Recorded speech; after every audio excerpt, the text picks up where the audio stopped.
কিছুদিন আগে আপনি প্রশ্নটি কেন করেছেন আমি সেটা খোলাখুলি বলে দিচ্ছি।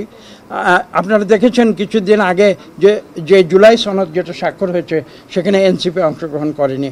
এটা একটা বাস্তবতা, তাদের কিছু দাবি দেওয়া ছিল। তবে এই প্রসঙ্গে আমি কিন্তু আমার মতামত ঠিক গত শুক্রবারে আমি পত্রপত্রিকা মিডিয়াতে দিয়েছি।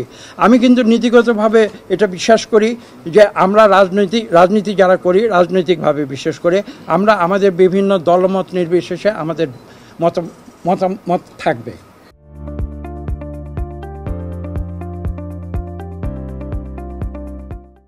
এবং মতদ্বৈধতাও থাকবে, ভিন্ন মত থাকবে। যদি ভিন্ন মত না থাকে তাহলে কিন্তু গণতন্ত্র হতে পারে না। কাজে আজকে এনসিপি আপনি যেটা বলেছেন তাদের কিছু ভিন্ন মত রয়েছে, আমরা সেটাকে সম্মান করি। আমাদের কিছু ভিন্ন মত রয়েছে, আমরা আশা করি অন্যরাও সেটা সম্মান করবে।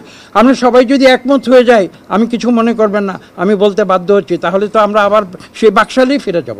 আমরা সেই পথে যেতে চাই না। আমরা গণতান্ত্রিক, যেখানে গণতন্ত্রের যে সংজ্ঞা the rule of majority with the consent of minority, আমি সেই আদর্শে বিশ্বাস করি। এই প্রশ্নটি আপনারা এনসিপিকে জিজ্ঞাসা করবেন, সেটা যুক্ত হবে।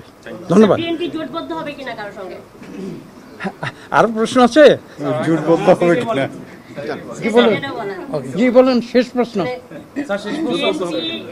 বিগত নির্বাচনগুলোতে বিভিন্ন দলের নির্বাচন করেছে, এই বছর কি কোনো দলের সঙ্গে জোটবদ্ধ হওয়ার সম্ভাবনা রয়েছে?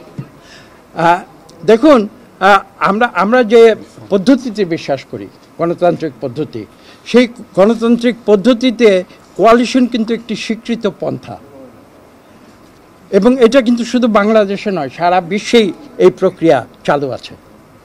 কাজে আমি একটা অতীত উদাহরণ দিই। 2001 সালে উদাহরণেই ফিরে যাই। 2001 সালে কিন্তু আমরা প্রাক নির্বাচনী কোয়ালিশন আমরা করেছিলাম, প্রাক নির্বাচনী কোয়ালিশন, এবং সেটা জামাতের সঙ্গে হয়েছিল। আপনারা জানেন যে আমাদের মন্ত্রিসভায় জামাত থেকে দুজন সদস্য ছিলেন। কাজে এটা এমন কোনো আশ্চর্য বিষয় নয়। এটা প্রাক নির্বাচনী সমঝোতা হয়, কোয়ালিশন হয়। আবার এটাও গণতান্ত্রিক প্রক্রিয়ার অনেক উদাহরণ রয়েছে যে নির্বাচন পরবর্তী কোয়ালিশনও হয়ে থাকে। কাজে এই প্রশ্নটি আপনি যেটা করেছেন তার উত্তরতে আমি নির্দিষ্ট করে বলবো, আমাদের বিএনপির পক্ষ থেকে আমরা এখনও ওপেন রয়েছি। আমরা সময় মতো যথাসময়ে আমরা এই সিদ্ধান্তগুলো আমরা গ্রহণ করব। ঠিক এই মুহূর্তেই আমার মনে হয় এখনো সময় হয়নি, আমরা সেই সিদ্ধান্ত গ্রহণ করে নিশ্চয়ই আপনারা তখন সেগুলো জানতে